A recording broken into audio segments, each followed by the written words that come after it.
Okay, so here's one garden bed that's done. Now, this is something new that I just had to do this morning.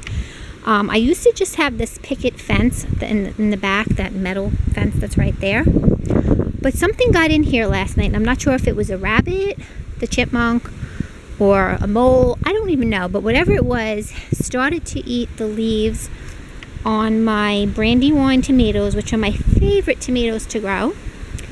Right there was a zucchini, literally ate it to the stump, ate the leaves off this zucchini, and started to eat my other zucchini back there.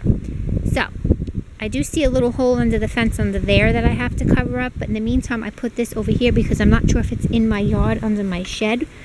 I have seen a chipmunk. I haven't seen the rabbit this year, and usually I have rabbits. So anyway, all the years I'm here I never had anything eat my vegetables, but this year they're eating them. So I just planted marigolds along the border, and then I went out and bought this green plastic mesh, and I just secured it with some of those little fastener like little clips that you pull, just to try to keep whatever is trying to get in here out. And then this is some corn. I have both yellow and white corn, and then that row there are different varieties of peppers. I have green peppers, I have I call them Italian peppers, they're frying peppers. And then that's basil that I grew from seed. And then the back row, where you could see some of the leaves got a little sun bleached, that I had grew in the house. They're cucumbers, and they started to get crazy. So I brought them out, but we had a couple of days where it was like really windy and rainy and chilly, and then we got really hot. So I don't know if it was the temperature change or whatnot, but there is some green growth on them, so I think we'll be fine. Over here we have a couple of different varieties of tomatoes. We have beefsteak. We have like a regular like slicing tomato. They call them like Better Boy, early bird ones. And then in the back along the trellis I have pickling cucumbers. Those are just like salad cucumbers, and those over there are pickling cucumbers, which I made pickles last year and they were amazing. This bed, I literally just cleaned this mess out this morning. This right here, yes, don't shoot me, is a giant oregano plant. It took over my garden. I left still a big patch of oregano back there, but it just grows and it'll take over my entire garden, and I really don't know what to do with it because how much oregano can I dry out and use? So it is what it is. But I moved, it was here, and I had to take it out because it took out this whole patch. So I still have some cleaning to do. But in the meantime, the two back rows right there are white potatoes. This actually, my son had built for my bird, but he doesn't like it. So I figured, why don't I use it? I'm going to run rope like string, and I'm going to plant beans in the middle, and I'm going to let the beans grow up the top. And then over here is just another little like trellis thing, and I planted pickling cucumbers there. And then this week, all along the border here, I plan on putting more marigolds. So yeah, that's it. That's my messy greenhouse that needs to be cleaned out. And yeah, so this is the veggie gardens. Oh, and over here I just planted yesterday, where these little holes are in the black plastic, green beans and like green beans and like snap peas. So I'm hoping they'll come up. If they don't, then I'll go to the local farmer up the corner and just grab his plants and fill them in. And like those two corns look like they got, I don't know, so I have to replace those two. And maybe this one. So we'll see. Anything that the animals ate or whatever, I'll pick up. The reason I left that little path here open is because zucchini grows wide, so I need room to get in there and let it grow and then pick. So sometimes I walk along the wood to pick, but if not, I try to leave a little edge and a little walkway so I can get in to pick. And I've been putting this black weed block weed block like plastic liner down because it keeps the weeds at bay and it keeps the soil nice and hot, which is what the plants need. And at the end of the year, I just rip it up and put it all back down again. Okay, and over here is my new little garden patch. that I planted kale from seed, lettuce that came up from last year. That over there is mint. This right here is my peach tree. That damn squirrel eats all my peaches every year. Then I planted some parsley from seed. Those are some different kind of peppers. And then those are some tomatoes, some basil. And over there where there's nothing, I did plant some seeds for peppers.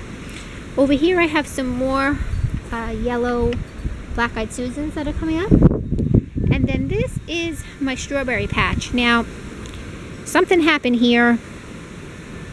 Last year the tomatoes literally grew from that bed over to this one. And I don't know if it squashed it out or what, but I may have to replace some strawberries here. But these bloom all throughout the summer, and I have continuous strawberries. And if you look, we are already starting to get strawberries. They are so delicious. They need no sugar. You just pop them right off the plant here and eat them. They are heaven. Over here is my other raised bed garden. And I just have some tomatoes, different varieties, a couple different varieties of peppers. And I have marigolds in the 4 quarters to keep the bugs at bay. This is the other strawberry patch, which is thriving very well. And I love the little strawberry flowers. They're so cute. This I picked up at Lowe's. It's supposed to be a thornless blackberry bush. So this is my first year growing blackberries. So we'll see. And then over here, I still have to clean up. It's been so rainy and my yard is enormous. I can only do certain sections at a time, but I have to get in here and clean out all these dead leaves still that blow around from, I don't even have trees in my yard. They blow around from those trees across the street. These are some more blueberries. Another blueberry. And then this, I know, looks like nothing right now, but wait until a couple of weeks when I show you June's update. Right now we're in May. This is, you can see the buds coming out. See right here? My fig tree. Now, this fig tree I got when I first bought the house 8 years ago. I had it in Staten Island in a pot, and I brought it here because I didn't want to leave it. And I don't even eat these things, but I give them away to everybody who likes figs, and they absolutely love my figs. And then over here is another clematis that I don't know what color it's going to be because I got it on clearance. And then this is my little memorial. My little dog is buried here. My Yorkie that died 4 years ago. Her name was Baby. So I have a little angel statue here. And then in memory of her, I planted this rose bush. And the weird thing that happened was 2 years after she died, the rose bush started to bloom one of these Rose of Sharons through it. So I thought that was real unique. I mean, it literally grew right out of the base, which I found amazing. Over here, we're going to have some more pink echinacea, some black-eyed Susans, and then these are the grapes. Now, I've been growing them. This will be the 5th season. Anybody who grows grapes, maybe they can give me a tip because I really don't know what I'm doing wrong. As you can see, I have little grapes forming. I will get them to form normal sized grapes. And then all of a sudden, they dry and look like raisins. Don't know what I'm doing wrong. It does get enough sun. It's got full sun all day, which I believe that's what the garden needs. I need to clean up under here, but anyway. And it is growing. I mean, it's taken off. I had to keep adding. But I don't know why they don't stay plump. Like they look good and then all of a sudden they'll shrivel up. I got tons of grapes again this year, so let's hope I actually can get a grape crop.